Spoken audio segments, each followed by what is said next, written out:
Page 206. This is a new unit here, Unit 16. This unit is on three-part form or ternary form. We've already had binary or two-part form. We have an A and a B.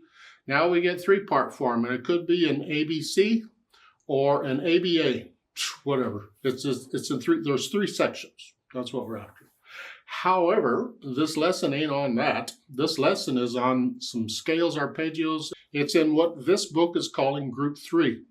Remember, I don't group them. I never grouped them, never learned them in groups, and I've found that different books group them differently. Then Group 3, I don't know exactly how they're grouping these together. All three of these start on black keys, and you have some white keys included. I'm not sure what that's about, but okay. It's like there's three or more white keys included, I guess is what... They're just silly as far as I'm concerned. Just go around the circle of fifths and learn them. But B flat is here, and it's B flat and E flat. And then E flat is here. That's got three flats. We're adding a flat. And then, of course, A flat is here. That's four flat. I have videos on these scales and arpeggios, and I would prefer you do it in the way I do it in the videos. However, you do it however your teacher tells you to do it. While you study under that teacher, just know that if you get another teacher, they probably have a different method and a different way of approaching these. I think pretty much every teacher I had a different way of approaching scales and arpeggios. But the one that did me the most good is the last teacher I had. And that's the approach I use in my scale videos. Then the arpeggios is the same thing. Just keep in mind the thumb's playing the white key and the other finger or fingers are playing the black keys. So here, it's 4 on the B flat, it's 4 on that. Even as a starting key, I use 4. But there is 3 in the right hand or left hand. And then E flat, you're here where you're here. You can use 3. So it's here. And then here's 3. Okay, and then A flat is here, and this is a 4, or excuse me, a 3, 4. So it's like this situation. So the white keys, we got 1 and 2 on those, whatever. And this one is here, 3, 4. I cover these in the scale videos. So that's what they're doing. And it looks like you need to be doing them 2 octaves, but in my opinion, you really need to focus on 1 octave until you're comfortable with the notes and the feeling of the arrangement of where the keys are for the scale and the arpeggio. Just 1 octave until you got it. And then go 2 octaves, and I cover that in the videos too. So I don't recommend spending a lot of time on scales and arpeggios.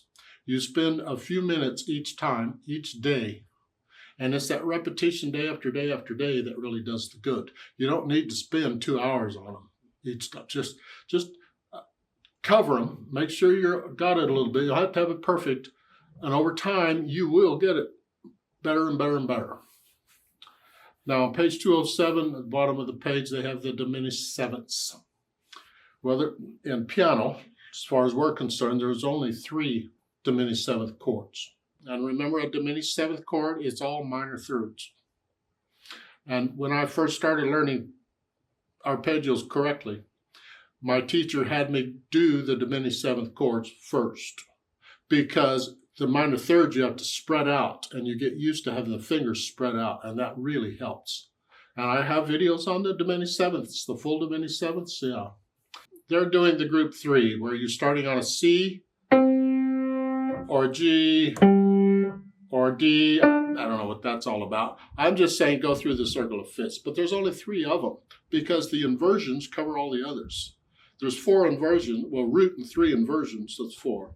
And there's 3 of, that's 12. That's all 12 keys. So you only have 3 of these to deal with. You have one where the black keys are here, and there's no black key here. So it's here and here. So that's 2 of them. And it's 3 and 4 play those notes in each hand. And then the other one is that one, because that's the only black key we have left. And 4 plays that. And it's just that. You start on a note and end on the same note, but when you do the inversions, it's the other keys, but the same notes. Now, it's not the same note names necessarily, and the music will be different, But as far as playing it on the piano, it's the same feeling. It's the same keys. And that's what we're after here. That's what I'm after. You be after anything you want. I don't care. But that's what they're doing. So on a diminished seventh, the seventh is here. That's a triad with a seventh. And we want all minor thirds. So this is a minor third. That's a minor third. And that's a minor third. So we got that. But remember, we got to use the note names. So we can't use an A, we got to use a B double flat. And that's why that is. Here, it's a B double flat. That's what. And in most of these, it'll be a B double flat, except if I have an A, here, that's an A. So we take the seventh and we make minor thirds out of it. Minor third, minor third, minor third. So that is an A, a C, an E flat, and a G flat. But that is an A in that arpeggio. But it's a B double flat in this one. Isn't this wonderful? Just have some wine or whatever. I don't know. Whatever helps, I guess. That's about all I have to say on these. Again, do it however your teacher's telling you to do it, as long as you study under that teacher.